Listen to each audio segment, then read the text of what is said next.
I often talk to people about living without a mind. They give me a look, wondering how I can have a conversation about living without a mind when I am living without a mind. And I tell them, that's the aha moment. Because you can live without a mind.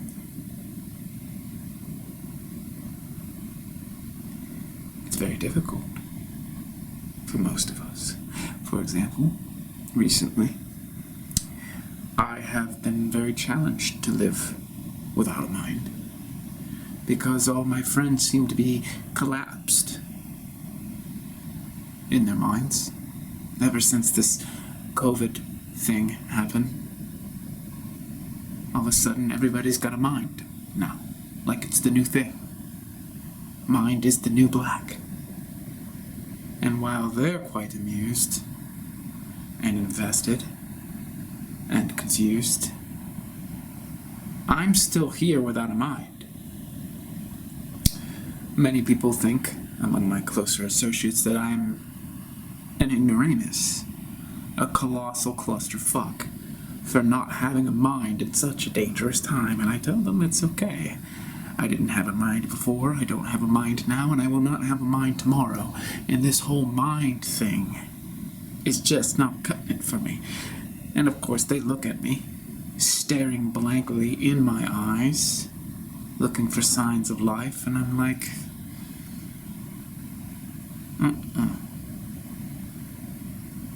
That's not how we do it here. That's not how we do it. You're not going to stare me down and collapse me because you are collapsed like a grasshopper who can't get its wings untucked.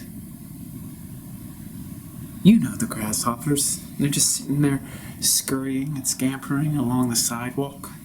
They're trying to get into the vast oasis of grass because they're grasshoppers, but they can't really hop. They're scurrying and scampering, but they're not hopping. They're not grasshoppers. You have to have grasshopper mind to be without a mind. Grasshopper mind, boop, into the green oasis of no mind. My kids, my friends, they have too many mind. Too many. And so, for example, they turn on CBS, ABC, NBC, CNN, whatever. Fox, doesn't matter. And suddenly they have so much mind. And I'm not talking about necessarily like intellectual academic mind. I'm just talking about mind. Anywhere from the reptilian brain stem through the paleo-mammalian to the neo-mammalian. It's all there. It's all there.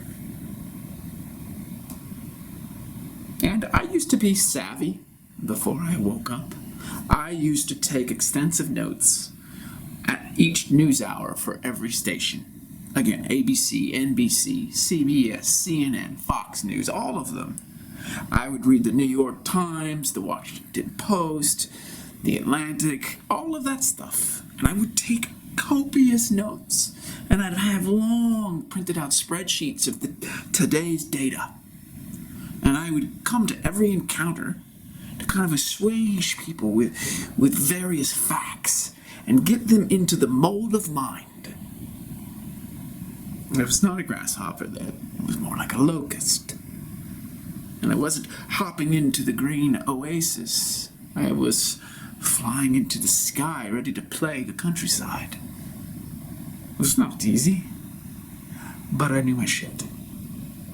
I was widely revered, praised, respected, held universally in high esteem in all settings, whether it be a dinner party, a birthday bash, an anniversary, an academic lecture, whether I was giving one of the valedictorian addresses as an honorary guest at a prominent university, I knew the facts and knew the data I had in mind. I was well versed in everything. Everything. I was encyclopedic. And then everything broke down and I woke up.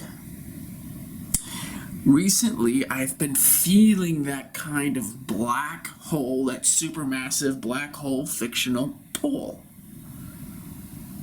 The gravity of the gravitas. To get somewhat invested, if not wholly invested, in this whole COVID thing. And I'm just like, I can't be herded. I'm having a hard time being herded. So when the news hit the airwaves and it showed up on my computer and everybody was running riot, tearing out their hair and clawing their cheeks and wailing like it was a new moon and it's hysteria across the landscape. Not me. Not me. I was like, are you kidding? This hocus pocus? Really? You actually suspected the media before, you were skeptical before, you thought it was full of lies before, but now it's telling the truth. And nothing but the truth, so help me God. It was complete fraud, and now it's the absolute. How did that happen? Well, create an invisible little bug for the grasshopper, huh? Little virus. And everybody's got their mind on the thinking cap, how to evade the inevitable, which is your death, which is the dissolution of this corporeal form. It horrifies you, so you got a mind and you gotta fit in, and the collective trumps the individual.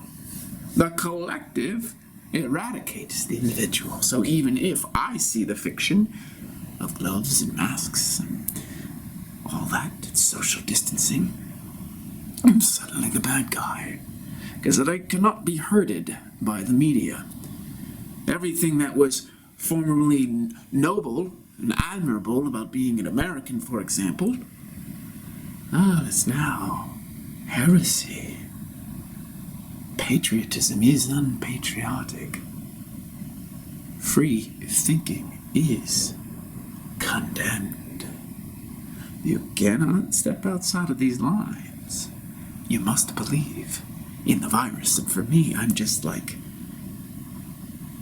I used to believe in viruses. Now I'm like kicked off the virus farm. I'm not sure I even believe viruses exist. And you know why?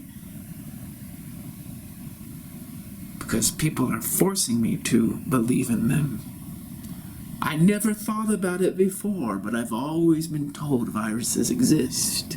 I've always been prepped for this moment of pandemic, scamdemic. My history books, they all tell me about the various plagues of the past, the bubonic plague, Spanish flu, HIV. Who wrote those books? What were their intentions? Were they coming from the mind?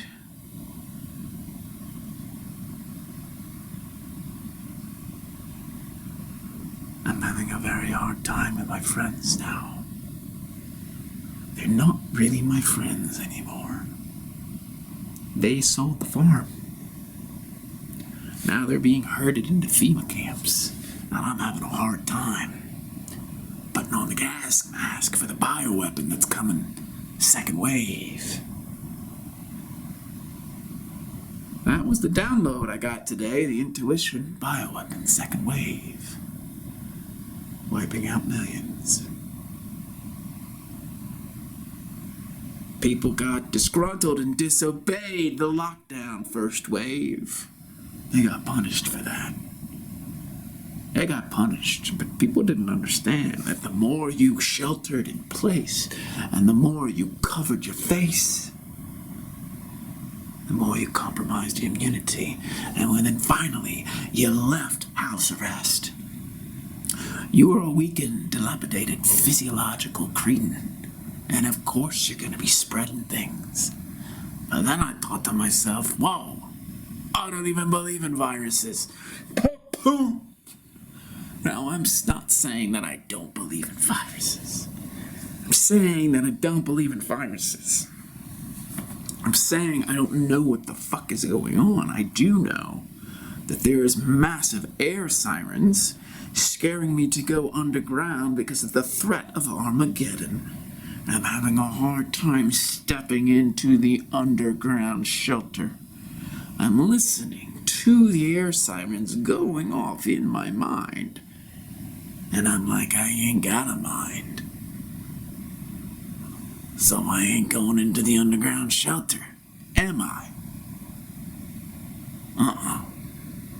So it looks like Mr. Grasshopper here is the only human being on the surface of the planet. Everybody else has gone underground to their bunkers. Everybody's got a bunker these days, right? Because of AI. AI creates the virtual reality of the bunker underground. You're sheltering in place. You just put this helmet on, and you're underground like an ostrich with the butt up in the air. Now, I'm the only one who's walking around without a shelter-in-place helmet. I'm the only one who's got my butt in the right place. And I'm looking, and everybody's standing still. They think they're underground, but they just took Bill Gates' latest AI technology, put it on their head. But they didn't. They just in place. They're sheltering in place, thinking they're underground. All they can hear is the air raid sirens. All they have is their mind. No intuition. Certainly no cosmic consciousness at all. So I walk around them. And I look at them and I tap on their helmet. Hello, anybody home? And there's literally billions of them. Hello? Doesn't matter, they're so absorbed in the virtual reality of COVID that there's no getting them out. And what's so vicious is that there's a feeding tube inside the helmet. It just goes right into their mouth. And the water goes into the other side. Right? And they're just sheltering in place. And they can only hear the air raid siren. And the food's coming through one side of their mouth, and the water's coming through the other side of their mouth. And maybe they're getting a little exercise by going back and forth, back and forth, back and forth, back and forth, back and forth, back and forth. And it's crazy. I don't know how the humans are doing this. Billions of people sheltering it in place with their helmets on. Shitting in place. Pissing in place. It doesn't matter. Meanwhile, I'm walking around.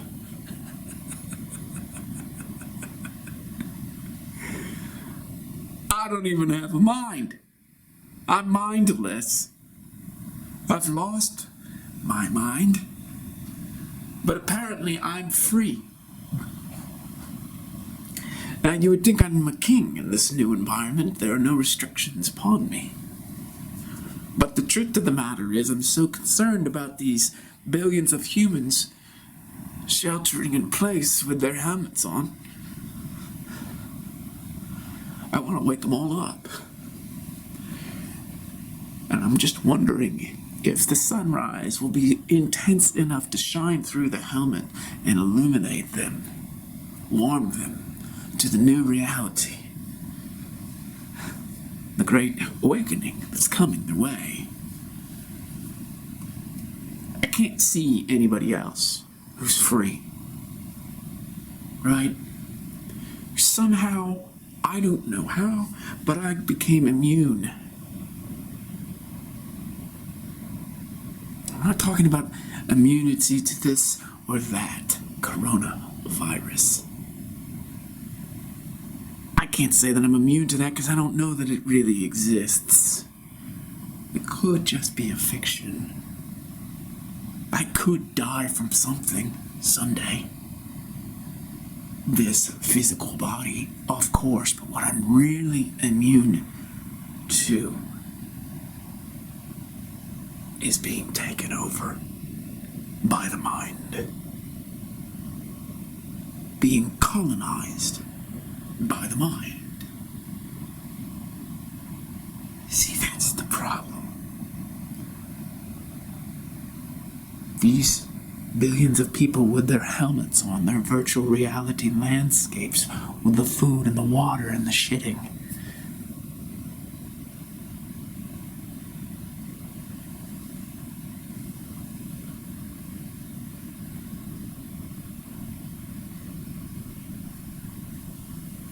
You know what that is.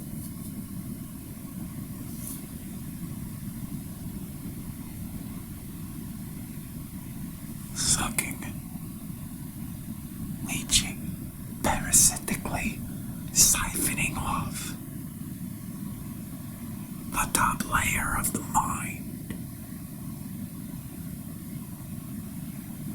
And because I am immune to that,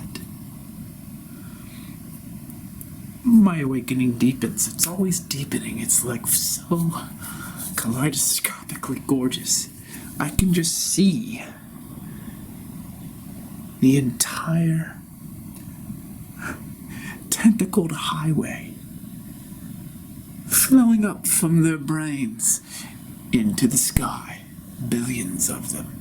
Filaments of pure cerebral energy going into the moon. We're all anchored in place, except for me. I'm immune to the moon. I am immune to the moon. And you must ask yourself, as you're there with your helmet on, shitting and eating and drinking, hearing the air raid sirens, watching the news, whether you are immune to me. Because I am walking around and I'm free. And for many of you, if not all of you, eventually you'll start to view me as the problem too. I'm the new virus. Because when you're in your helmet in place, sheltering, everything is a virus. Everything is a virus. You have no choice but to regard everything as a threat to your life because you're stuck in the mind. So what I would like to do, because I do have so many skills that I'm simply tapping into moment by moment, day by day, is reach out to you right now. I offer my hand. I'd like to shake your hand. And I'd like to feel that pulsating energy coursing through my arm into your hand. And I want you to feel it go right up into your heart. Because while you were there sheltering in place and dominated by the virtual reality of viruses and new mainstream news media, this beating heart, I collapsed. And now I'd just like us to meet. You and me. And I'd like your heart to start beating again.